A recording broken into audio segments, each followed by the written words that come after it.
અમદાવાદ શહેર સમગ્ર દેશમાં સૌથી સુરક્ષિત શહેર તરીકે ઓળખાતું અને આજે ફરી એકવાર શહેરની ક્રાઇમ બ્રાન્ચે પોતાની કાબેલિયત સાબિત કરી છે।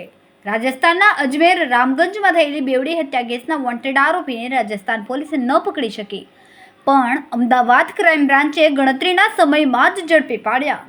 આ સમગ્ર કાર્યવાહી પોલીસ કમિશનર સાહેબશ્રીના આદેશ અને ડીસીપી અજીત રજીયન સાહેબશ્રીના માર્ગદર્શન હેઠળ કરાઈ। હત્યાનો કેસ કુરેશી જમાતના વોટ્સએપ ગ્રુપમાં ચિકનના ભાવના વિવાદથી શરૂ થયો હતો અને જેનો અંત બે વ્યક્તિઓની હત્યા સાથે થયો। ઝડપાયેલ આરોપી સલમાન કુરેશી, અલ્લાહ રખા કુરેશી અને ઓવેસ ઉર્ફ અવેશ કુરેશી ત્રણેય અજમેર શહેરના વતની છે। આપેલી કાયદેસરની કાર્યવાહી બાદ હવે તેઓને રાજસ્થાન પોલીસે સોંપી દેવામાં આવ્યા છે। અમદાવાદ ક્રાઇમ બ્રાન્ચ એટલે ઝડપ, ઈમાનદારી અને પ્રજાની સુરક્ષાની પ્રતીક। આગામી દિવસોમાં જેમ આપ જોઈ રહ્યા છો તેમ વિવિધ ધર્મના ધાર્મિક તહેવારો ચાલી રહ્યા છે અને વીવીઆઈપીની મૂવમેન્ટ પણ અમદાવાદ સિટીમાં ચાલી રહી છે। જે અનુસંધાને મહેરબાન પોલીસ કમિશનર શ્રી સાહેબ તેમજ ક્રાઇમ બ્રાન્ચના નાયબ પોલીસ કમિશનર સાહેબ શ્રી તરફથી એક ડ્રાઈવનું આયોજન કરવામાં આવેલું। જે ડ્રાઈવ અનુસંધાને તારીખ 21થી તારીખ 30 સુધી ક્રાઇમ બ્રાન્ચ તથા સિટીના તમામ પોલીસ દ્વારા એક ડ્રાઈવમાં જે ભાડુઆત ચેક, હોટલ ચેક, શકમંદ ઇસમો ચેક વગેરે મતલબની કામગીરી કરવા માટેની સૂચના મળેલી। જે અનુસંધાને અમારી ટીમ આ કામગીરીમાં જ્યારે કામગીરી કરી રહી હતી એ દરમિયાન અમને એક માહિતી મળેલી કે અમદાવાદમાં બાપુનગર વિસ્તારમાં 3 ઇસમો જે છે એ ત્યાં શકમંદ હાલતમાં છે। તો એ બાબતે અમે પૂછતાછ કરતાં અમને માહિતી મળેલી કે અજમેરના એક રામગંજ પોલીસ સ્ટેશનમાં અગાઉ તારીખ 15/7/2025ના રોજ એક બનાવ બનેલો અને એ બનાવની હકીકત એવી હતી કે એ બનાવમાં ત્યાં આગળ એક પાકીજા મીટ શોપ કરીને એક દુકાન હતી અને એ બહુ મોટું મીટ માર્કેટ છે કે જેમાં તેના જે મીટના વેપારીઓ છે તે સામાજિક રીતે પણ એક જ સમાજના હોય। તેમનું એક સામાજિક ગ્રુપ હતું। એ સામાજિક ગ્રુપ જે છે એ ગ્રુપની અંદર ફક્ત સમાજના લગત જ મેસેજ કરવા એવી સૂચના હોવાનું જાણવા મળેલું। તેમ છતાં જે આરોપી જે મરણ જનાર જે છે એણે મટનનો ભાવ અંદર નાખેલો, જે બાબતે હાલના જે આરોપીઓ છે એમણે વાંધો દર્શાવેલો અને એ વાંધાને દર્શાવતા સામેવાળાને એમની સાથે રકઝક થયેલી અને એ રકઝકના પરિણામ સ્વરૂપે ત્યાં જે મીટ શોપ હતી એની બહાર બંને પક્ષના 20થી 25 એવી રીતના માણસો ઝઘડો કરેલો અને એ ઝઘડામાં ત્યાં મીટ શોપમાં જ એમની સાથે જે હથિયાર હોય તે હથિયારથી જ એકબીજા ઉપર હુમલો કરેલો અને એ હુમલામાં 2 જણનું મોત જે તે જગ્યા પર જ થઈ ગયેલું અને અન્ય 1 ડઝન કરતાં વધારે માણસો ત્યાં આગળ ઇન્જર્ડ થયેલા। જે બાબતે ફરિયાદ નોંધાઈ હતી રામગંજ પોલીસ સ્ટેશન ખાતે। એ ફરિયાદના જે આરોપી હતા એ આરોપીઓ અહીંયા રોકાયેલા માહિતી મળેલી એ બાબતે અમે તેમને અટક કરેલા છે અને આગળના જે કાર્યવાહી માટે અમે રામગંજ પોલીસ સ્ટેશન અજમેર ખાતે જાણ કરેલી છે।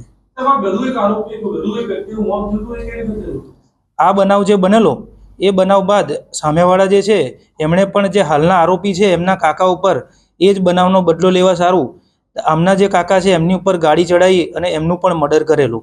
એ બાબતેની પણ ફરિયાદ જે તે પોલીસ સ્ટેશનમાં થયેલી છે।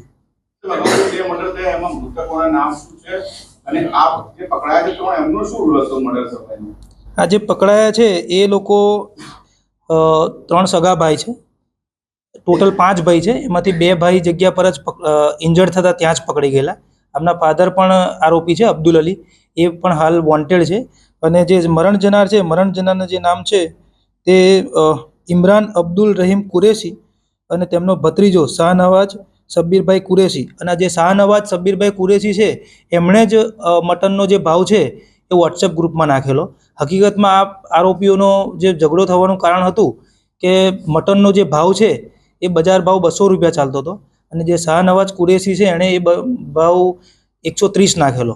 એટલે હમણે એવું કીધું કે આપણે તો આ ગ્રુપ છે સામાજિક માટે જ બનાવેલું છે, તો તમે એની અંદર મટનનો ધંધાકીય મેસેજ શા માટે નાખ્યો? એ બાબતે એમને ઝઘડાની શરૂઆત થયેલી।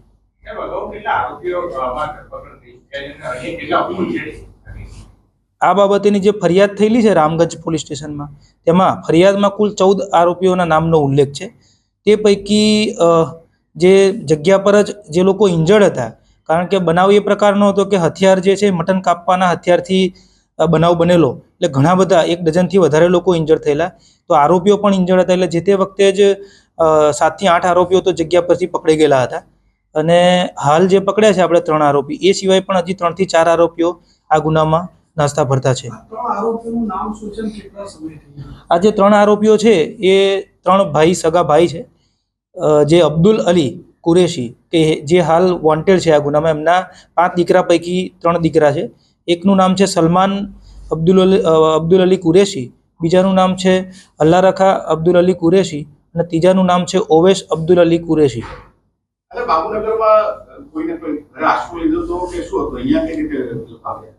અમને શકમંદ હાલતમાં મળી આવેલા, એટલે અહીંયા ક્યાં રોકાયેલા તે બાબતની અમે હજી પૂછપરછ કરી રહ્યા છીએ.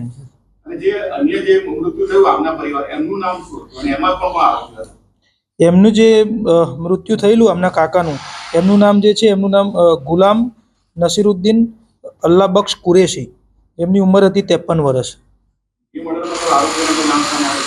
તે બાબતની તપાસ અમે કરી રહ્યા છીએ. પાડન અમદાવાદ અમને જે રીતના પ્રાથમિક માહિતી મળી રહી છે તે પ્રમાણે જે આરોપીઓ છે સલમાન, ઓવેશ અને અલ્લા રખા જે છે એ લોકોના સંબંધી અહીંયા બાપુનગર વિસ્તારમાં રહેતા હોય એવી અમને પ્રાથમિક માહિતી મળી છે. એ લોકોનું સસુરાલ અહીંયા આગળ બાપુનગર વિસ્તારમાં છે. તો બની શકે કે એમના સાસરીમાં એમણે આશરો લીધો હોય. ના, આરોપી પકડ્યા બાદ અમે હજી આગળની તપાસમાં ગુનાહિત ઇતિહાસ હાલ સુધી જણાવેલ નથી, પણ એ બાબતે અમે તપાસ ચાલુ છે.